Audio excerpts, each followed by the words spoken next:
I woke up to the sound of heavy machinery tearing apart 15 years of my life's work. The HOA president stood there watching with a smirk, as contractors destroyed the earthwork dam that had saved 24 homes from flooding. All because I refused to pay her made-up monthly fee for protecting their own neighborhood. Patricia thought she'd finally gotten rid of the stubborn old engineer who wouldn't bow down to her fake authority.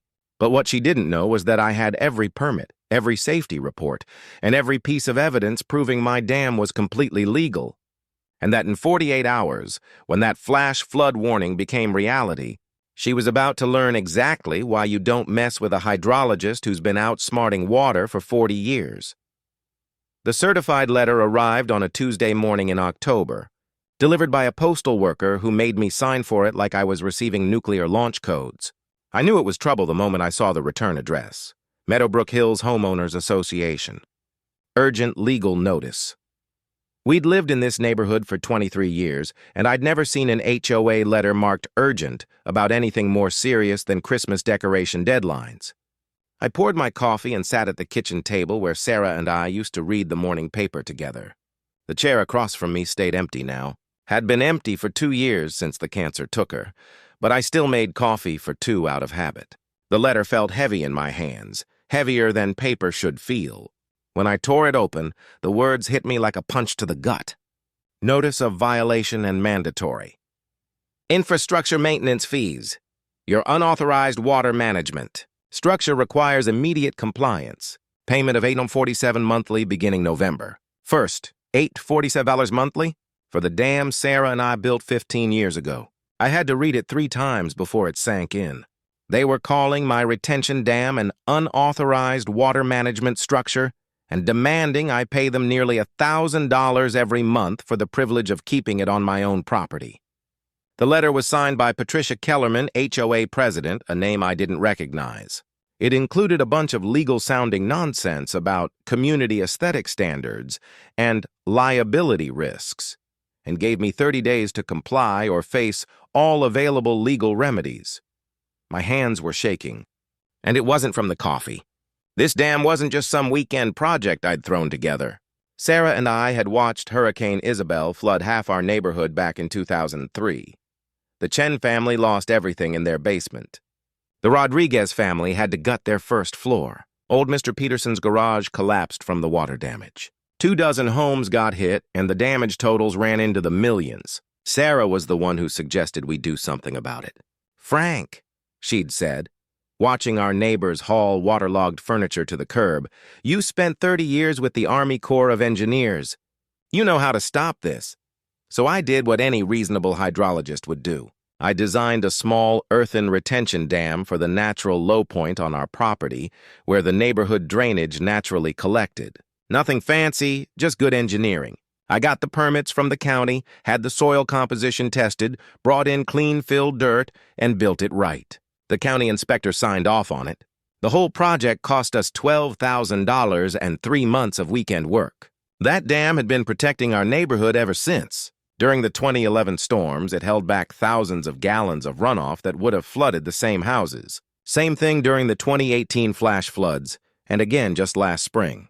I kept detailed records because that's what engineers do. Water levels, rainfall data, calculated flow rates. By my math, that little dam had prevented at least $2.3 million in flood damage over the years. And now some HOA president I'd never heard of wanted me to pay her association $847 every month for the privilege of protecting my neighbors' homes. I called her. Her voice had that fake sweet tone people use when they're trying to sell you something you don't want. "Ma'am," I said, "I'm not sure what compliance you're talking about." "That dam is fully permitted and legal. Has been for 15 years, she scoffed. "Mr. Morrison, I think you're confused about the authority structure here. The HOA supersedes individual property owner decisions when they affect community welfare.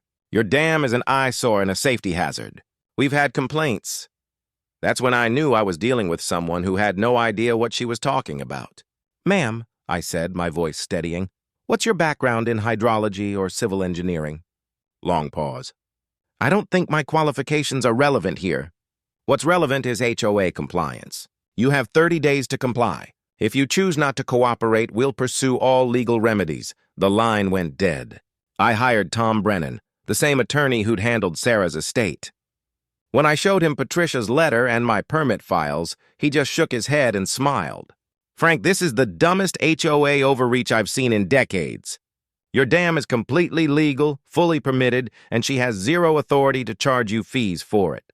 We filed a counter-complaint demanding she cease all collection efforts and pay my legal fees." Word got around the neighborhood fast. Neighbors I barely knew started stopping by, offering to help with legal costs and willing to testify about how my dam had protected their homes. By Monday, I had a dozen people on my side. I started thinking maybe Patricia had picked the wrong fight with the wrong engineer in the wrong neighborhood. Maybe this would all blow over. Tuesday morning at 6:15, I woke up to the sound of heavy machinery in my backyard. I ran outside to find a yellow excavator already positioned next to my dam.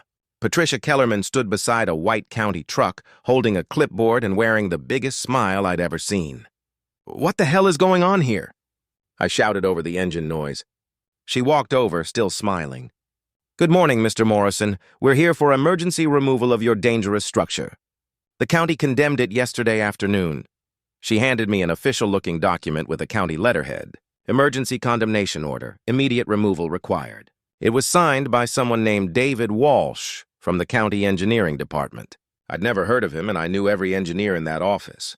"This is impossible," I said. "I was never notified. You can't just show up and tear down a legal structure." "Actually, we can," she said, her smile broadening. "Safety emergency. Your dam poses imminent risk to public welfare." I called Tom Brennan. Voicemail. I called the county. Got transferred 3 times. I called the sheriff's office. Deputy Martinez showed up 20 minutes later, looked at Patricia's paperwork, and shrugged. "Looks official to me, sir. If you have a dispute with the county order, that's a civil matter." By 9:30 that morning, 15 years of careful engineering was gone. They punched holes in the earthen walls with the excavator, then pushed the whole structure into a muddy pile. Water that had been safely contained behind my dam started flowing freely toward the neighborhood storm drains, carrying mud and debris with it. I took pictures of everything. The fake county truck. The contractors who wouldn't show permits. Patricia standing there filming the destruction like it was Christmas morning. That afternoon, the Weather Service issued a flash flood watch for the next 48 hours. Hurricane Ida's remnants were moving up the coast, and they were predicting 3 to 5 inches of rain in 12 hours. I stared at the muddy pile where my dam used to be and did the math in my head. Without that retention structure, the neighborhood drainage was going to flow straight into the storm system. 3 inches of rain would overwhelm the old pipes. 5 inches would flood every basement from Maple Street to Oak Avenue. Patricia Kellerman had just removed the only thing standing between 24 families and a disaster, and she had no idea what was coming. The rain started at 11:30 that night.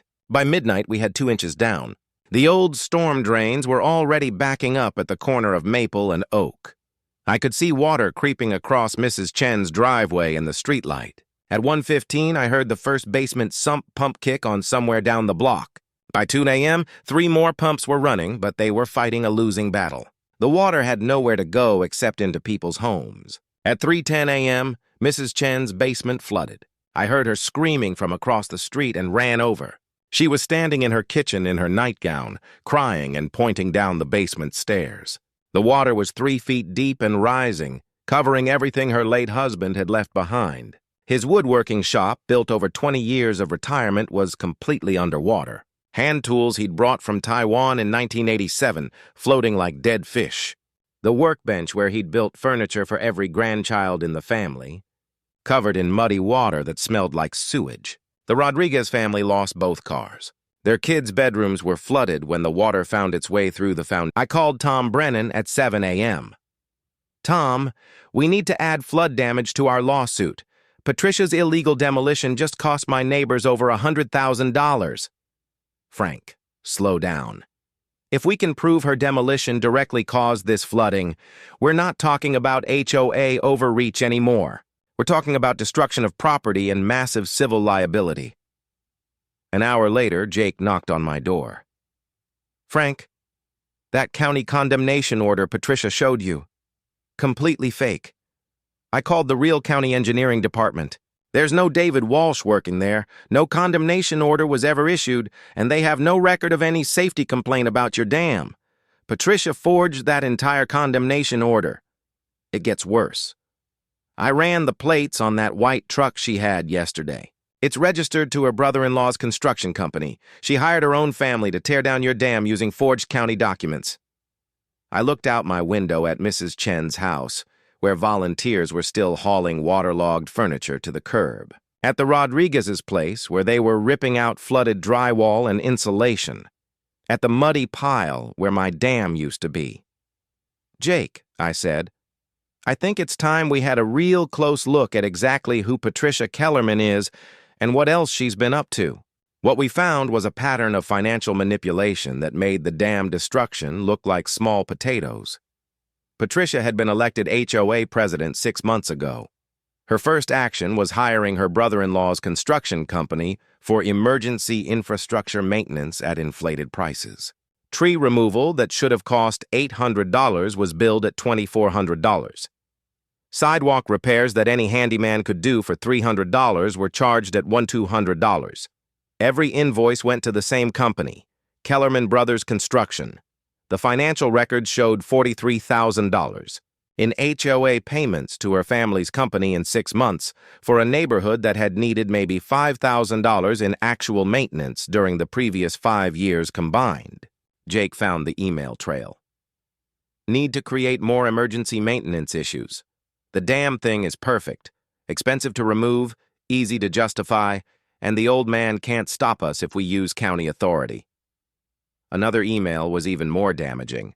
Morrison's dam has been protecting property values for years, but if we remove it and cause some flood damage, property prices will drop. Perfect opportunity to buy low and flip high when I list the damaged houses.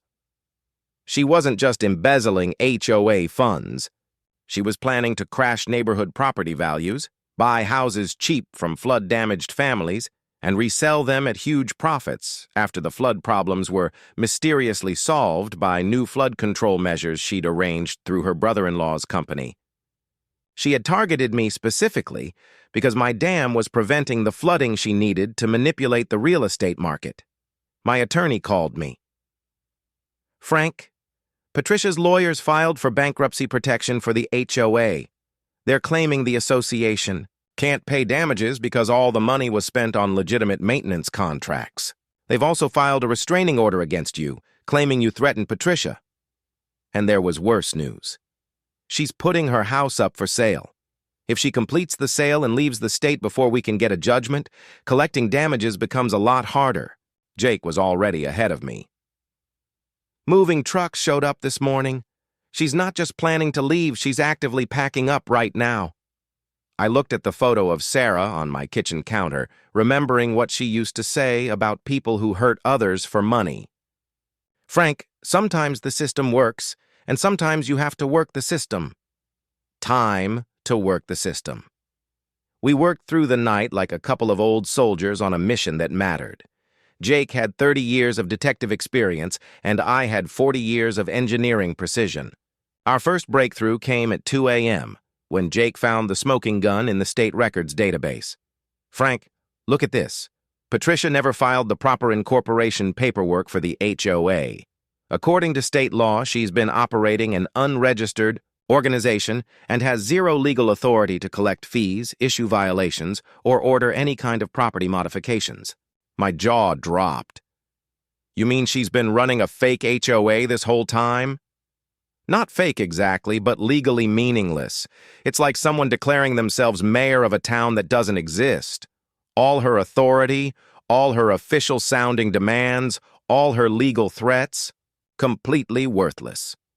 Jake also found evidence that she was a licensed real estate agent and that her professional insurance would be on the hook for any fraudulent acts, and they'd go after her personally to recoup the costs. Jake's surveillance paid off again. His photos showed Patricia making multiple trips to a commercial shredding company, carrying boxes of documents. She was destroying evidence as fast as she could. We tracked her to a realtor's office where she was meeting with her house buyer's closing attorney. This was our chance to serve papers before the sale completed. Jake and I sat in his pickup truck across from the office waiting. We watched through the window as Patricia emerged 20 minutes later, no longer smiling. She was shouting at someone on her phone, waving papers in the air. The house sale had been blocked at the last minute.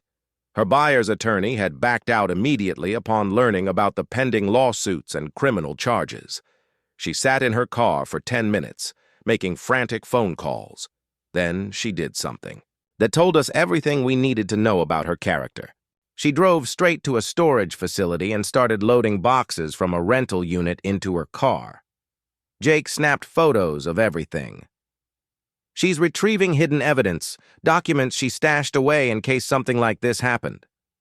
But in her panic to gather evidence and flee, she'd forgotten that storage facilities have security cameras. Jake's law enforcement contacts got us the surveillance footage, showing Patricia storing boxes of HOA records in a private unit 6 weeks ago, right after she'd started her demolition planning.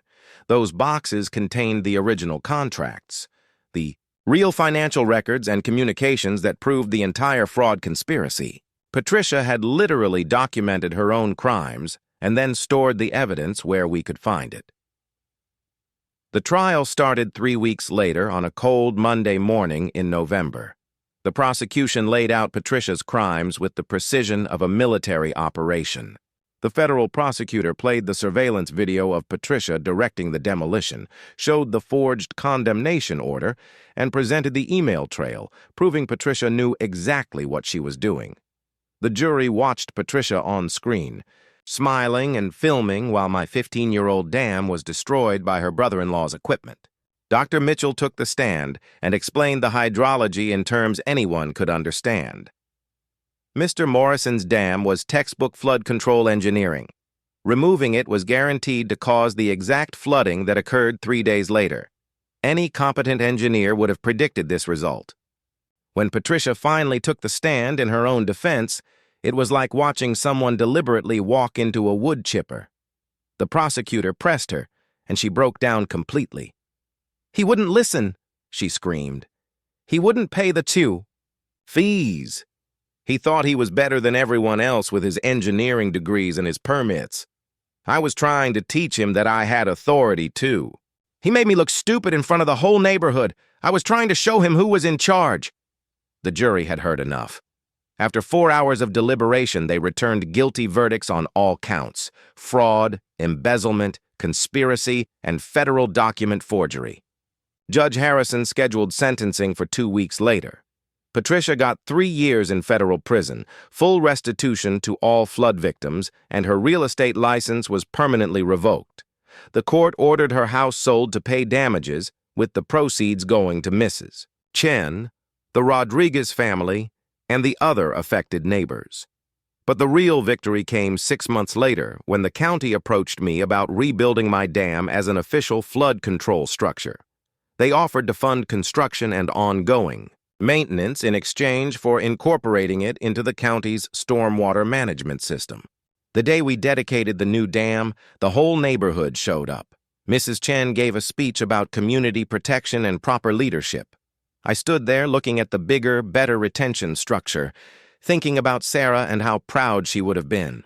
We'd protected our community from more than just floods. We'd protected it from people who abuse power for personal gain. Patricia Kellerman had learned the hard way. But I wonder, if she'd just been a good neighbor from the start, would she have been able to make a real difference? What do you think about people who try to force their authority on others? And what about the HOA's power in your own community? Is it a force for good or a recipe for disaster? Let me know in the comments below.